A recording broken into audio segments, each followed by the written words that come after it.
The obstacles in the way of Bitcoin's price reaching $1 million are shrinking as we step into the second quarter of 2022. While the price of Bitcoin and other cryptocurrencies have crashed down to levels the market has not seen since July of 2021, the trend of crypto regulation has recently been working in favor of this industry.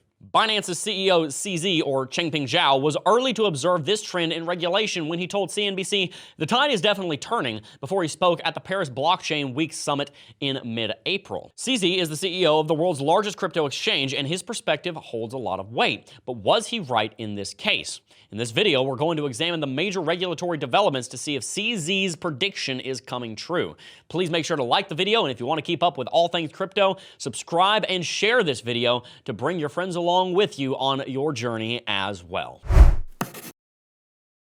Since CZ's comments in Paris, the governor of California, Gavin Newsom, signed an executive order shaping cryptocurrency regulation in the state.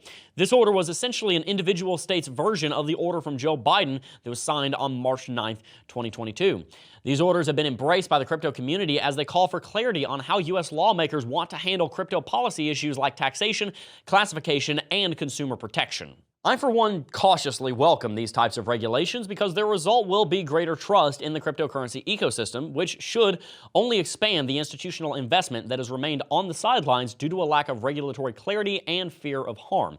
While regulation is usually a bad sign for business, in the case of crypto, it's a good sign and is yet another signal of how early we are in the product maturity timeline for the industry. Detailed and nuanced regulation also signals that the government is seeking to integrate crypto rather than issue blanket bans. Back in the corporate traditional finance world, Fidelity announced they would be launching a Bitcoin option for its 401k plans and was met with limited and sloppy opposition from regulators. This huge adoption move by Fidelity would have sent regulators into a panic in years past, but so far, a poorly informed letter from Senator Elizabeth Warren and some critical statements from the U.S. Labor Department have represented an exception to the otherwise open and willing response from the U.S. government as a whole. Meanwhile, on the international front, the Central African Republic became the world's second country to adopt Bitcoin as an official currency. Shortly after, Panama's National Assembly unanimously voted to pass regulation that would make several cryptocurrencies accessible to its citizens. Brazil and Australia's government have also taken significant steps to regulate crypto since CZ's predictions. All of these positive regulatory landmarks for crypto seem to indicate that CZ's prediction of a turning tide is dead-on accurate. But before we are so hasty to say that CZ is right, we need to first consider the regulator that may be proving him wrong. In early May of 2022, the Securities and Exchange Commission, the SEC, announced that it would be doubling its dedicated crypto unit within its broader enforcement division.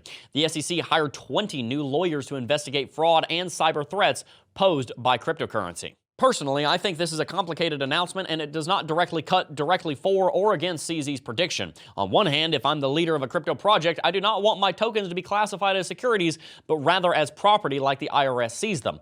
On the other hand, I don't see a problem with the SEC hiring more staff to eliminate corrupt coin thieves masquerading as real crypto project developers. This one could go either way for me because there are genuine pros and cons. All in all, CZ's predictions seem to hold up as the tide of positive regulation has certainly been on the rise. Now, if we're patient, we should see that trend translate over to Bitcoin's price. For now, though, CZ may be right, but actions from Jerome Powell and the U.S. Federal Reserve will continue to stifle any positive movement that crypto fundamentals start to build. In addition, the SEC has already been investigating Terraform Labs since February after the now failed stablecoin project lost court cases in Manhattan. We'll also be keeping a close eye as the SEC and Janet Yellen are sure to issue opinions as the dust settles on the Terra Luna disaster. Well, that's all I got for you today. I'm curious to hear if you think regulation is taking a turn for the best or if the bills being passed around the world will result in governmental overreach. Please let me know in the comments. If you haven't already, press the like button. Please press the like button. Please make sure to smash the like button and subscribe and consider sharing this video with someone you know who might need some crypto optimism during these dark and trying times. Before I go, though, I do just first want to thank each and every single last one of you for watching, as always, and I will see you guys in the next video. Peace. Whoa! Whoa! Look at this guy. He watched the entire video. What a cool guy. I think the next thing that he wants to do is hit the like button and then probably even subscribe to the channel. And perhaps even comment down below what he thought. That would be pretty cool. Wow, what a cool guy.